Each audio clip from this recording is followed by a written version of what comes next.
It's time for one of my favorite segments, TNT Say What?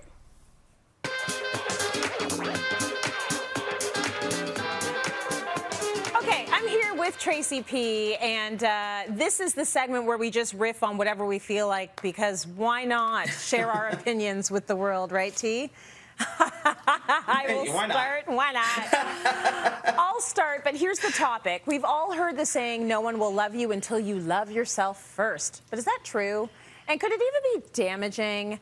You know, there's a lot of pressure attached to that statement, and that's why we thought we would talk about it today in this segment. So here are my thoughts on it.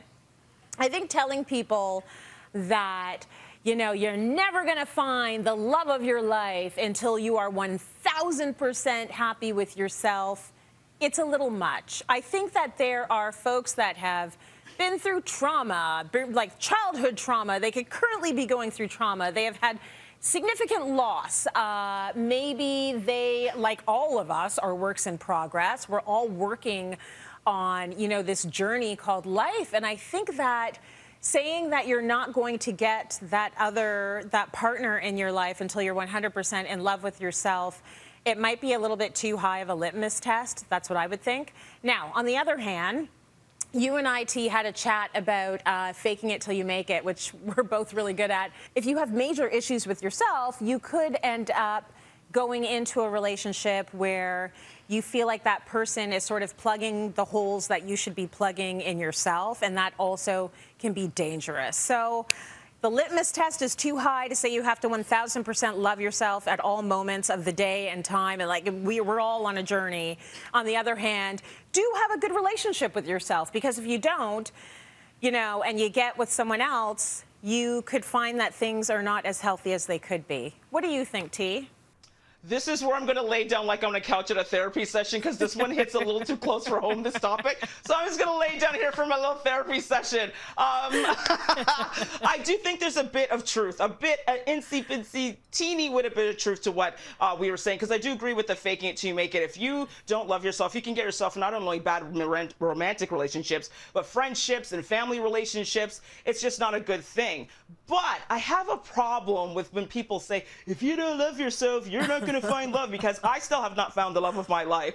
And so what that is saying is that this is all my fault, is what you're saying. It's all my fault. And I don't, that's where I have a problem with that. Like, some people, it's just a matter of destiny. Some people are destined to meet that person at 18. Some people are destined to meet them at 48, 58. It doesn't mean that I'm doing something wrong. I'm just not destined to meet that person at that time. And maybe there is some work to do, or maybe that person I'm waiting for has work to do. But to put it all on the person to saying, you don't love yourself and that's why you don't have anybody, I think that that's really ridiculous. And I know plenty of people who are in relationships and married who have no self-love.